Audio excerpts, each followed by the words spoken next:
Welkom terug by die groot ontbyt. Ons gesels met 'n skrywer vanmôre. Ja, die besigheidsman en skrywer Lincoln Mali kuier saam met Jornay vanmôre en ons gesels spesifiek oor sy boek Blazing a Trail: Lessons for African Leadership. Dis nogal ietsie wat meeste mense kan lees.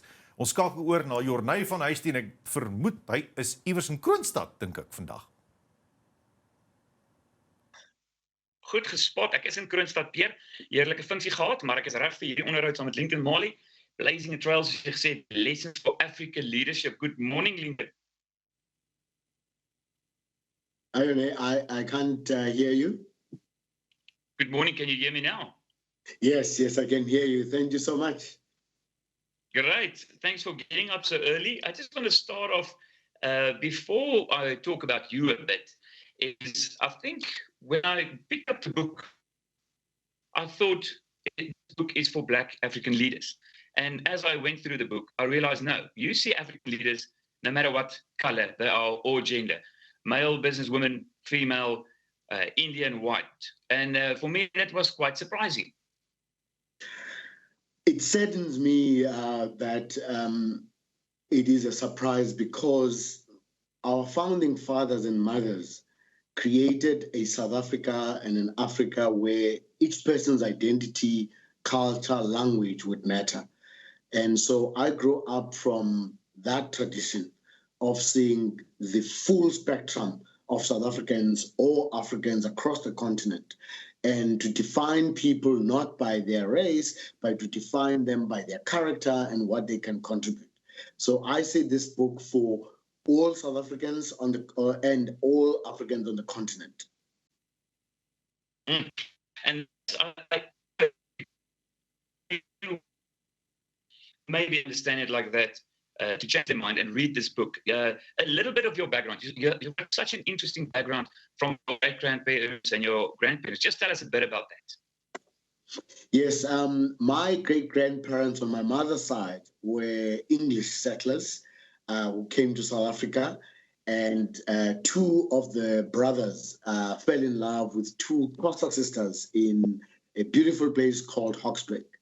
And theirs is a story of love, yet it was a love forbidden in those days in the early 1900s.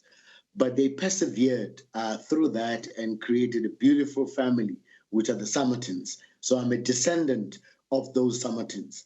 Yet on my father's side, I'm a descendant of the Xhosas, proudly of the Mali family. They are Masogwini clan. And so for me, that's been the formation of who I am. I draw my inspiration from the English, I draw my inspiration from the Xhosas, and I am proudly African. And what I loved about your background, I mean, you had your student activism, you in jail. We're going to get a bit later why you said that politics are not for you. You're a phenomenal businessman. You've been with Standard Bank for many years before you went on through the whole Africa. But one thing I think that you understood very well, and we're still struggling with that fact, is, and I quote you on page 100, and that was when the current was changing. It was the classic case of a clash between the legitimate aspirations of Black people and the understandable fears of white people. And throughout your book, you really connect with all people, with who is expecting what and who is fearing what. And I think I must compliment you that you are really a true South African, the way you approach people. And is it because people motivate you? You want to know the real person? Absolutely. And the way I was brought up by my father and my mom was to always respect everybody and treat everybody with respect and dignity. And so I always want to know more about somebody's language and somebody's culture. And if you think about the example Madiba gave us an example of deeply caring about each person's language and culture. So if, for an example, you and I would have this conversation, you could ask me questions in Afrikaans, I could answer you with a bit of broken Afrikaans because I'm not practicing as much, but I would speak in English, but I would understand everything in Afrikaans. So growing up listening to Vili Vali, Trumpy and the Boxum Band and all of those things gave me a deeper understanding of the Afrikaans language. Similarly, understanding other African languages makes me understand other South Africans better. And that's been the way I've kind of lived my life, whether it's the friends I have, whether it's my colleagues, they are across all racial groups, all genders. And in that way, I am enriched by their perspective and the way they look at things.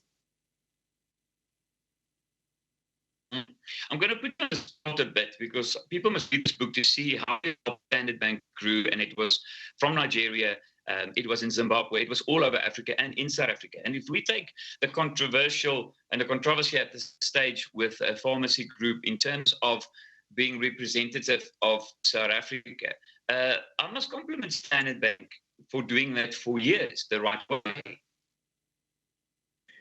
You know, I try and give an example of rugby, and I use Rassie as an example.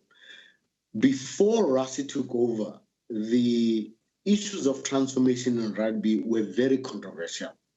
What Rassie did, which is exactly what we did in Standard Bank for 20 years, was to put transformation as an issue of conversation among players for Rassie, among staff for us at Standard Bank, so that we have an open conversation with everybody, so that people's fears, people's anxieties, and people's aspirations are well understood. In the end, the very best will come out. Of course, over time, you will have more Black people coming through because they were excluded before in rugby, and the same at Standard Bank. Today, when the team is picked for the game we're going to play against Ireland, very few people are looking at the composition of the team because it's been part of the journey that Rassie has taken the nation through. And now a young player who is white, a young player who's Black, can look at a Mampimpi and say, that's my hero, and look at a Willemse and say, that's my hero, and look at, Osinche and any player. Similarly, at work, you wanted people of all races to look up and see leaders that look like them in the full beauty of South Africans and their colors. So that's what we did at Standard Bank. So someone like me went through the ranks over a 20-year period to get to the top of the organization. And there were other people that went through the same thing, Black and white. And so our leadership becomes much more diverse. Yeah, and it's just the way you look up to leaders that's really leaders, no matter who they are and what they are. I'm picking your brain because I still want to motivate people to read the book themselves. I went through this whole book, your business lessons, the way you work with people. I wanted to touch on people first, business second. But I just want to find out, one of your heroes, mentors, we also had him in the program, Mteto Inyati, fantastic man. Do you agree with him? Because he put himself in some hot water with sayings how to fix Eskom. Yes, I think that it's said that the discussion in this country becomes so polarized. It becomes so negative. All Mteto was saying was, if we are fixing Eskom, we have to review everything. Are there policies and procedures at Eskom that are there that may impede what they need to do at Eskom? If the answer is yes, then those would need to be reviewed. Mteto didn't say, I don't like affirmative action, I don't like BEE, BEE must be taken out, and all of those kinds of things. But in the current noise, immediately people get polarized. So somebody who doesn't like affirmative action will say, yes, Mteto's right, get rid of affirmative action.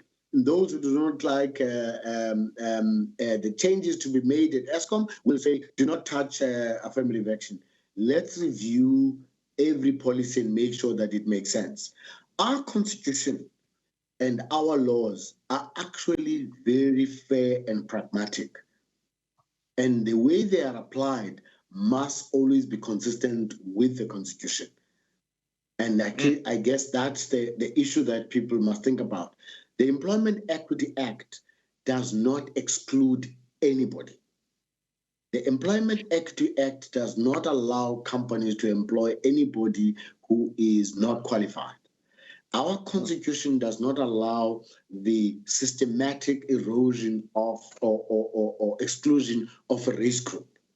What our law does and our constitution does, it creates an environment for affirmative action, for Black economic empowerment in a fair, transparent, justicious way. That's how our founding fathers, the Mandelas of this world, formulated our constitution. And I think that Mteto is talking about that. And we know the cumulative impact of the Eskom crisis and the need to solve it and solve it urgently. And we must give that board and that management team the support it requires to get to the bottom of how to solve these things. In fact, just to add to that, Eskom and Solidarity had worked on a number, for example, of engineers that were making themselves available to be, employed at Eskom. So I think that if we exclude any South Africans, then we've got a problem. We're out of time. We've got 5 seconds. I just want to find out. I come from rights. What did I give you to drink there? The boere? It was a mamboer. That thing, I didn't get a score for. When I meet in real life, we're going to have mamboer together. Thank you so much for your time. I'm motivating everybody asseblief skryf vir die boek Blazing a Trail. Dit wys jou hoe lank kan dit maak en ons almal moet saam staan. Peer, terug na jou mamboer gesig. Baie dankie. Baie dankie Jornay. Ja, net soos Mampoer en Lincoln Mali 'n bietjie buite hom. Man, dis lekker om te hoor. So kry maar gerus vir jou daai boek Blazing a Trail: Lessons for African Leadership.